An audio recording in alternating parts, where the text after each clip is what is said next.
Hello friends, I am Harish Demla from accurate fortune astrology.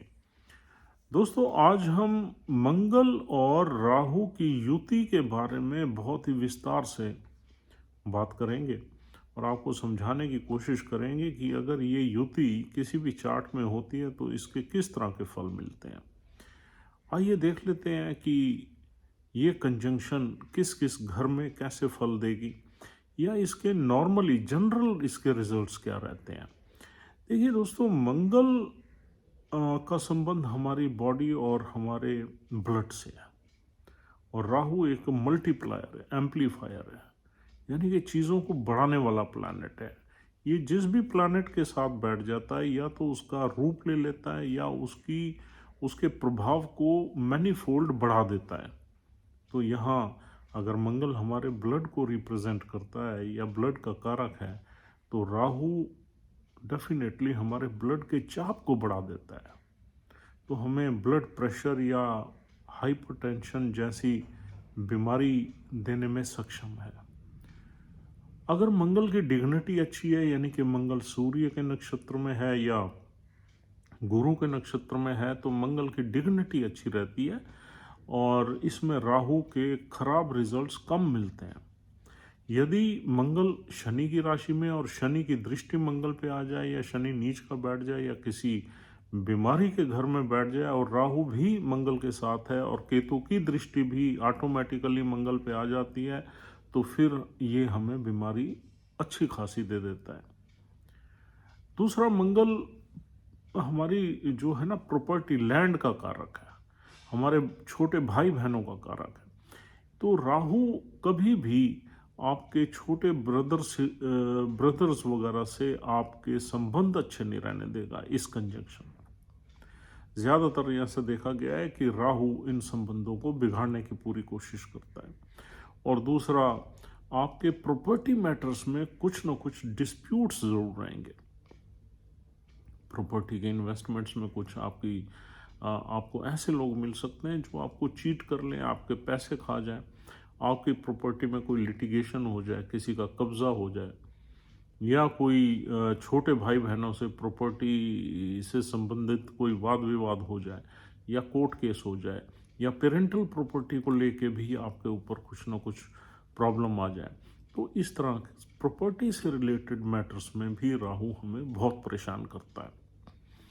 और दोस्तों, मंगल जो है वो हमारी विल पावर को रिप्रेजेंट करता है और राहु उस विल पावर को बहुत बढ़ा देता है।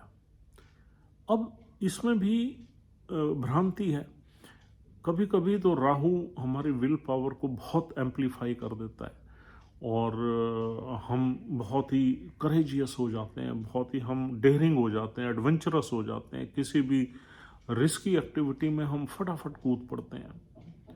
वो हमारे लिए नुकसानदायक हो जाता है और हम किसी एक्सीडेंट का शिकार हो जाते हैं। तो ये प्रभाव भी कहीं ना कहीं राहु का ही है। तो यानी कि मंगल के साथ अगर राहु आता है तो कुछ ना कुछ विस्फोटक रिजल्ट्स हमें ज़रूर मिलते हैं। इसीलिए कहा जाता है कि ये एक अंगारक योग की तरह काम करता है। अब ये है कि अगर मंगल एग्जॉल्टेड है या बहुत ही मजबूत है आपके चार्ट में, तो ये आपको कहीं डिफेंस सर्विसेज में या पुलिस सर्विसेज में या स्पोर्ट्स में या एथलेटिक्स में ले जाता है या किसी ऐसी प्रोफेशनल एक्टिविटी में ले जाता है जो कि फुल ऑफ रिस्क हो, फुल ऑफ डेंजर हो, फुल ऑफ एडवेंचर हो। चाहे वो कोई भी प्रोफेशनल काम हो, कई ऐसे काम हैं जिसमें रिस्क एलिमेंट ज़्यादा है, जिसमें एडवेंचर ज़्यादा है, जिसमें साहस की ज़्यादा ज़रूरत पड़ती है। ऐसे बहुत काम हैं। इस तरह के काम में राहु हमें लेके जाता है और हमारे हमेशा लाइफ को रिस्क बना रहता है। अब अगर इसमें मंगल की डिग्निटी अच्छी है, मंगल मजबूत है, तो फिर हम उस प्रोफेशन में कामयाब भी होते हैं। और अगर राहु की वहाँ चल जाए तो हमें कुछ न कुछ किसी घटना का शिकार कर देता है। और मंगल के साथ राहु हमारे रिश्तों को बहुत खराब कर देता है। अगर किसी ऐसे हाउस में ये कंजंक्शन बन जाए जहाँ पर हमारे सेंसिटिव रिश्ते हैं, जैसे माता के घर में बन जाए, भाइयों के घर में बन जाए, पत्नी या पति स्पाउस के घर में बन जाए, या पिता के घर में बन जाए, तो ये हमारे रिश्तों को खराब कर देता है। प्रोफेशनल लाइफ में ये हमें सक्सेस की तरफ ले जाता है। कभी कभी मंगल की डिग्निटी अच्छी हो या मंगल के ही नक्षत्र में ये कंजंक्शन बन जाए, और मंगल एग्जॉल्टेड भी हो, जैसे धनिष्ठा नक्षत्र में बन जाए, या श्रवण नक्षत्र में बन जाए, या उत्तराषाढ़ा में बन जाए, तो उसमें क्या है कि ये हमें प्रॉपर्टी से बहुत प्लस कर देती है ये कंजंक्शन। लेकिन हाउस उसमें अच्छा होना चाहिए, ऑस्पिशियस हाउस होना चाहिए। प्रॉपर्टी मैटर्स में बहुत ब्लेस कर देती है। लेकिन हमारी लाइफ टाइम में कभी कभी ऐसा भी टाइम आ जाता है जब ये हमें उसी प्रॉपर्टी को लेके फंसा देती है, या प्रॉपर्टी से लेके हमें डेट्स हमारे बढ़ा देती है, या कुछ प्रॉपर्टीज़ पे कुछ लिटिगेशंस क्रिएट हो जाते हैं, या प्रॉपर्टीज़ के कब्जे हो जाते हैं, कोई थर्ड पार्टी उसको पोजीशन में ले लेती है, यानी कि खाली नहीं करती। तो कहीं ना कहीं हमारी प्रॉपर्टी जो है वो एट रिस्क रहती है, और उसके रिजल्ट्स भी हमें हमारी लाइफ टाइम में मिलते हैं। ये अलग बात है कि हमारी 10 प्रॉपर्टी राहु और मंगल की कंजंक्शन में बन जाए, लेकिन 10 में से 5-4 प्रॉपर्टीज खराब भी होने के चांसेस रहते हैं, अगर मंगल की डिग्निटी अच्छी है तो। अदरवाइज तो राहु हमेशा हमारी प्रॉपर्टीज में ऑब्स्टेकल्स पैदा करेगा इस कंजंक्शन में। अगर यहाँ मंगल मजबूत नहीं है तो Rahu will always create obstacles in property matters. Property लेने जब भी हम प्लान करेंगे उसमें कोई ना कोई अड़चन डाल देगा, क्योंकि राहु और मंगल एनिमी प्लैनेट्स हैं। इनकी एनर्जीज जो है वो सिंकिंग एनर्जीज नहीं है, एक दूसरे को सपोर्ट नहीं करती बल्कि एक दूसरे को खराब करती हैं, अपोजिट एनर्जीज हैं।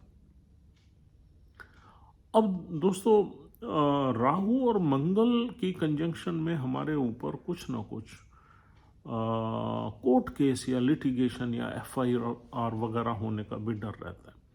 राहु और मंगल की कंजंक्शन खराब घरों में हमें एक्सीडेंट्स वगैरह या चोट चपेट या घाव देना भी एक बहुत ही नॉर्मल है। कुछ ना कुछ एक्सीडेंट्स का शिकार भी हम हो जाते हैं, और हम थोड़े से रिस्की हो जाते हैं। हमारे राहु और मंगल की कंजंक्शन इंसान को बहुत ही ज़्यादा ओवर कॉन्फिडेंट बना देती है, ओवर एम्बिशियस बना देती है। आदमी थकता नहीं है। कोई नॉर्मल आदमी किसी काम में 4 घंटे में थकेगा तो ये आदमी 10 घंटे आराम से काम कर लेगा, क्योंकि राहु उसकी एनर्जी को बढ़ा देता है, ब्लड चाप को बढ़ा देता है। आदमी थकता ही नहीं, आदमी भागता रहता है, दौड़ता रहता है, करता रहता है, और टास्क ओरिएंटेड रहता है। और अगर राहु और मंगल की कंजंक्शन हमें डिफेंस सर्विसेज में ले जाती है या पुलिस सर्विसेज में ले जाती है, तो हमारे ऊपर लाइफ रिस्क तो रहता ही रहता है हमेशा। और अगर यहाँ राहु की चल जाए तो हमें कुछ न कुछ घटना का शिकार भी हम हो जाते हैं। तो ये कंजंक्शन में पुलिस केस होना बहुत आम बात है। अगर राहु और मंगल की कंजंक्शन शुक्र के किसी साइन में हो जाए, पर्टिकुलरली लिब्रा साइन में हो जाए या इवन टॉरस में हो जाए, तो हमें प्रेम संबंधों में काफ़ी दिक्कत रहती है। अगर वीनस साथ ही बैठ जाए, इस कंजंक्शन के साथ मिल जाए, तो फिर हमारे प्रेम संबंधों में हमारा एक्सप्लॉयटेशन भी होता है, हमें कोई ना कोई चीट भी करता है, और हमें बाद में ब्लैकमेल भी कर सकता है। तो अगर ये 3 प्लैनेट्स इकट्ठे बैठ जाएं तो राहु ब्लैकमेलिंग भी करवा देता है। तो कुल मिला के ये अग्नि कारक कंजंक्शन है, और इसलिए ही इसको जो है अंगारक योग के नाम से जाना जाता है। तो आइए देख लेते हैं जल्दी से कि ये कंजंक्शन किस किस हाउस में हमें किस तरह के फल दे सकती है। अगर पहले हाउस में, फर्स्ट हाउस में अगर ये कंजंक्शन बन जाए तो हमें कुछ न कुछ बीमारी ज़रूर दे देती है, ब्लड से रिलेटेड बीमारी ज़रूर दे देती है। और हमारा गुस्सा जो है 7वें आसमान में रहता है, और हम करेजियस हो जाते हैं, निडर हो जाते हैं, साहसिक हो जाते हैं। किसी भी सिचुएशन में बगैर सोचे समझे हम कूद पड़ते हैं। और हमारे एक दो और प्लैनेट खराब हो तो हम थोड़े लड़ाकू किस्म के भी हो जाते हैं। और अगर ये दूसरे भाव में आ जाए तो हमें परिवार से अलग कर देती है। परिवार में, पेरेंटल फैमिली में लड़ाई झगड़े चलते हैं, हमारी जो वाणी है वो ख़राब हो जाती है, हम बात बात पे बहुत ही ज़्यादा एग्रेसिव हो जाते हैं, बहुत ही ज़्यादा हार्श हो जाते हैं। और हमारी जो है दूसरे घर में हमारे पेरेंट्स वगैरह के बीच में भी कुछ ना कुछ क्लैश वगैरह चलते ही रहते हैं। और हमारे जो एक्सटेंडेड फैमिली है उसमें भी झगड़े रहते हैं। और हमारी वेल्थ में फ्लक्चुएशन रहती है, प्रॉपर्टी में, वेल्थ में फ्लक्चुएशन रहेगी। हालांकि प्रॉपर्टी वगैरह यहाँ हो सकती है हमारे पेरेंट्स की, लेकिन प्रॉपर्टी में कई तरह के वाद विवाद वगैरह यहाँ देखने को मिलते हैं। और दोस्तों, ये तीसरे घर में अगर कंजंक्शन आ जाए तो हमारे छोटे भाई बहनों के साथ हमारे संबंध बिगड़ जाते हैं। हम बहुत ही ज़्यादा वॉन्डरर हो जाते हैं, भाग दौड़ बहुत रहती है, कम्युनिकेशन बहुत रहती है, फ़ोन पे हम लगे रहते हैं और शॉर्ट ट्रैवल्स हमारी लाइफ में बढ़ जाती हैं। और मार्केटिंग और मीडिया के काम में ये कंजंक्शन सपोर्ट करती है और हम बड़े उत्साहित तरीके से जो है अपने काम को करते हैं और मेहनत करके हम ज़िंदगी में आगे बढ़ते हैं। लेकिन मेहनत करने से ये कंजंक्शन हमें पीछे नहीं हटने देती और टास्क ओरिएंटेड रहते हैं। और एक साहस जो है हमारा, यानी कि इस कंजंक्शन में तो हमारी विल पावर बढ़ी जाती है, तीसरे घर का प्रभाव भी आ जाता है जिससे हम ओवर कॉन्फिडेंट रहते हैं और साहस हमारा बहुत बढ़ जाता है और हम कभी थकते नहीं है किसी भी काम को करने से। घंटों तक लगातार काम करने से, दिन रात काम करने से भी हमें थकावट कम महसूस होती है इस कंजंक्शन में। और दोस्तों, अगर चौथे घर में ये कंजंक्शन बन जाए तो हमारी हमारी जो मदर है उसके साथ हमारे संबंध खराब हो जाते हैं। हमारी मदर एग्रेसिव रहती हैं, हमारे साथ उनकी लड़ाई झगड़ा आम रहता है, हम डोमेस्टिक लाइफ का इंजॉयमेंट नहीं कर पाते, घर में लैक ऑफ पीस रहती है, हमारी प्रॉपर्टीज़ में डिस्प्यूट्स रहते हैं, पेरेंटल प्रॉपर्टीज़ में डिस्प्यूट्स रहते हैं। और यानी कि जो भी हमारा नेटिव लैंड होती है वहाँ पर हम रह नहीं पाते, वहाँ से हम दूर चले जाते हैं और कुछ न कुछ घरेलू मामलों में यानी कि हमारे परेशानियाँ रहती हैं और हमारी गाड़ी वाड़ी का भी कभी कभी एक्सीडेंट्स वगैरह भी यहाँ पर होने को मिल जाते हैं। और अगर यही कंजंक्शन पांचवें घर में हो जाए तो दोस्तों, पांचवा घर हमारे बच्चों का है, तो हमारे बच्चे काफ़ी एग्रेसिव होते हैं और बच्चों की लाइफ में कई तरह की प्रॉब्लम्स होती हैं। फर्स्ट चाइल्ड का एबॉर्शन होने का चांस रहता है और बच्चों से हमें कुछ डिसअपॉइंटमेंट्स रहती हैं और स्पेकुलेटिव मार्केट में हमें कभी कभी नुकसान हो जाता है और रोमांटिक लाइफ हमारी सक्सेसफुल रहती नहीं है और बार बार ब्रेकअप्स रहते हैं। और क्रिएटिव एक्सप्रेशन हमारा बहुत ही हार्श रहता है, बहुत ही कई बार हम बदतमीज़ी वगैरह पे भी हम उतर आते हैं। और छठे घर में अगर ये कंजंक्शन आ जाए तो उसमें सातवें घर को देखना ज़रूरी है। अगर सातवां घर थोड़ा सा डिस्टर्ब है तो यहाँ डाइवोर्स होने के चांसेस बन जाते हैं। छठे घर में एक्सीडेंट्स वगैरह काफ़ी बन जाते हैं, प्रॉपर्टी रिलेटेड मैटर्स में हमारे ऊपर डेट्स हो जाते हैं, प्रॉपर्टी रिलेटेड मैटर्स में डिस्प्यूट्स या लिटिगेशन फेस करने पड़ सकते हैं और यहाँ हेल्थ का ख़राब होना लगभग तय हो जाता है क्योंकि छठा घर हमारी बीमारियों का भी है और मंगल को यहाँ पर राहु कोई ना कोई बीमारी से पीड़ित कर देता है। और डेली लाइफ में भी हमें परेशानियाँ रहती हैं, हमारे एनिमीज़ ज़्यादा हो जाते हैं। छठा घर एनिमीज़ का है, एनिमीज़ हमारे पावरफुल भी रहते हैं और हमें परेशान करने में हमेशा वो तैयार रहते हैं और परेशान करते भी हैं। सातवें घर में ये कंजंक्शन आ जाए तो पति पत्नी के संबंधों में वाद विवाद रहते हैं, आर्गूमेंट्स रहती हैं और कभी कभी ऐसा लगता है कि डाइवोर्स होने की भी नौबत आ गई है। लेकिन ये देखना पड़ेगा कि ये कंजंक्शन लूज कंजंक्शन है तो बचाव हो जाता है, अगर टाइट कंजंक्शन है, क्लोज कंजंक्शन है तो यहाँ पर डाइवोर्स के चांसेस भी बन जाते हैं। लेकिन लड़ाई झगड़ा यहाँ रहना बहुत ही आम देखा गया है। 8वें घर में अगर ये कंजंक्शन हो जाए, 8वां घर भी हमारी मैरिज की हैप्पीनेस का घर है, तो हम जब भी अपने संबंध बनाते हैं पत्नी के साथ तो हमारे डिस्प्यूट्स हो जाते हैं, आर्ग्यूमेंट्स हो जाती हैं और हमारी बेडरूम लाइफ ज़्यादा अच्छी नहीं रहती, और हमारे जो इन लॉज हैं उनसे भी हमारे संबंध खराब रहते हैं, और एक्सीडेंट्स होने के चांसेस यहाँ पर ज़्यादा मिलते हैं, क्योंकि ये भी घर इसी तरह का है, कुछ एक्सीडेंट्स या मिसहैप्स का घर है। अचानक यहाँ पर सडन इवेंट्स का घर है, तो सडन इवेंट्स में राहु और मंगल की कंजंक्शन हमें किसी भी मुसीबत में, एक्सीडेंट में डाल सकती है, और कोई यहाँ पर हमें सीरियस बीमारी की तरफ भी धकेल सकती है अगर यहाँ पर शनि वगैरह भी साथ में बैठ जाए या शनि की दृष्टि आ जाए तो।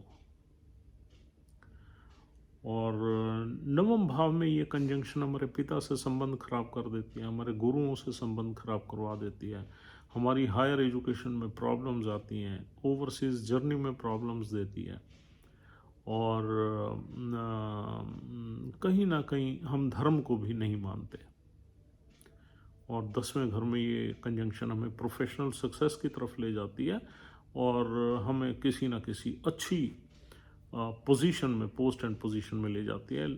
हमारा स्टेटस वगैरह भी यहाँ पर काफ़ी बढ़ जाता है, प्रॉपर्टी मैटर्स में हम ब्लेस्ड हो जाते हैं और एक रिच एफ्लुएंट लाइफ यहाँ जी सकते हैं, लेकिन लाइफ में एक ना एक बार बदनामी का सामना यहाँ ज़रूर करना पड़ता है, हमारी प्रोफेशनल लाइफ में या सोशल लाइफ में या सोशल स्टेटस में कोई ना कोई हमारा दाग ज़रूर लगता है यहाँ पर। 11वें घर में ये कंजंक्शन आ जाती है तो हमारे जो नेटवर्क सर्कल होते हैं उनसे हमारी बार बार लड़ाई होती है, आर्गूमेंट्स होती हैं, हम उनसे कहीं ना कहीं मिसमैच करते हैं, हमारी इच्छाएं जो है पूरी होते होते रह जाती हैं, और हमारी इनकम में भी ऑब्स्टेकल्स रहते हैं और रेगुलर इनकम में ऑब्स्टेकल्स रहते हैं। और अगर ये कंजंक्शन बहुत ही अच्छी है तो फिर हमें कहीं ना कहीं मंगल रिलेटेड सर्विसेज में ले जाती है और हम अच्छे से काम करते हैं। और मंगल से रिलेटेड सर्विसेज आपको पहले ही हम डिस्कस कर चुके हैं शुरू से। और 12वें घर में ये कंजंक्शन भी ज़्यादा अच्छी नहीं मानी जाती। 12वें घर में हमें ये कंजंक्शन कुछ बीमारी भी देती है, कुछ घर से दूर ले जाती है, और यूँ कहना चाहिए कि यहाँ पर कभी कभी फॉरेन कंट्री की सेटलमेंट का चांस बन जाता है, क्योंकि राहु यहाँ से 4th हाउस को देखता है तो फॉरेन की सेटलमेंट दे देता है। वरना ये कंजंक्शन 12वें घर में भी हमें ओवर एक्सपेंसिव बना देती है और कहीं ना कुछ बीमारी से भी ग्रसित कर देती है। अगर हम नौकरी करते हैं इस कंजंक्शन में, 12वें घर के कंजंक्शन में, तो हम अपने घर से दूर दराज इलाकों में नौकरी करते हैं या फॉरेन कंट्री में जाके नौकरी करते हैं। तो दोस्तों ये बड़ी हमने ब्रीफ में आपको बताया कि हर घर में कैसे ये रिजल्ट्स देती है। इसके अलावा राशि पे बहुत डिपेंड करेगा और नक्षत्र पे भी बहुत डिपेंड करेगा। अगर जिस राशि में ये कंजंक्शन है उस राशि का लॉर्ड अच्छा बैठ जाए, किसी अच्छे ऑस्पिशियस हाउस में प्लेस हो जाए, तो फिर इस कंजंक्शन के अच्छे रिजल्ट्स भी मिलते हैं। और जिस नक्षत्र में ये कंजंक्शन बैठी हुई है, बनी हुई है, उस नक्षत्र का लॉर्ड भी अगर अच्छा पड़ा हुआ है तो फिर इस कंजंक्शन के अच्छे रिजल्ट्स भी मिलते हैं। कभी कभी ये कंजंक्शन हमें प्रॉपर्टी से लाभ देती है, बहुत रिच बना देती है, सोशल स्टेटस अच्छा कर देती है, और डिफेंस सर्विसेज में या पुलिस सर्विसेज में हम लीडरशिप रोल में आ जाते हैं, बड़े डेयरिंग रहते हैं, हमारा नाम हो जाता है। तो ये तभी फल मिलते हैं जब मंगल की डिग्निटी बहुत मजबूत हो, मंगल सूर्य जैसी राशि में बैठा हो या गुरु की किसी राशि में बैठा हो, और पर्टिकुलरली गुरु की 9 नंबर राशि में ये कंजंक्शन बने या सूर्य की 5 नंबर राशि में ये कंजंक्शन बने, तो इस तरह के फल देती है। और अगर ये कंजंक्शन नीच का मंगल हो जाए या मंगल किसी एनिमी साइन में बैठ जाए, शनि के साइन में बैठ जाए, तो ये कंजंक्शन फिर इसमें राहु की ज़्यादा चलती है, और राहु जो है डेफिनेटली हमें परेशान ज़्यादा करता है। तो दोस्तों कुल मिला के ये कंजंक्शन बहुत ही मैलेफिक कंजंक्शन है।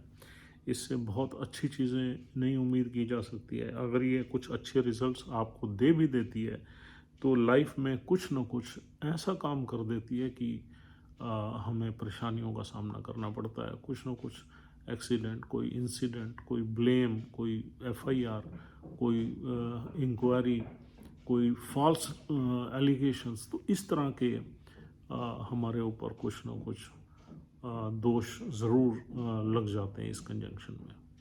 तो कुल मिला के अगर देखा जाए तो this not a good conjunction, और इस कंजंक्शन में हमारा जो गुस्सा है वो ज़्यादा रहता है, और लड़कियों के चार्ट में अगर ये कंजंक्शन आ जाए तो डेफिनेटली मैरिड लाइफ में भी उनको प्रॉब्लम्स आती हैं। Thank you very much for watching this video. उम्मीद करता हूँ ये डिस्कशन आपके लिए यूज़फुल रही। If you have liked this discussion, please try to subscribe our channel, या अभी तक आपने अगर हमारा चैनल सब्सक्राइब नहीं किया और आप हमारी वीडियोस को भी देखते और पसंद करते हैं तो प्लीज़ इसे सब्सक्राइब करिए, ताकि हमारी दूसरी यूज़फुल वीडियोस आप तक आसानी से पहुंचती रहें। Take care of yourself and your family. Will see you soon. Goodbye and have a nice time.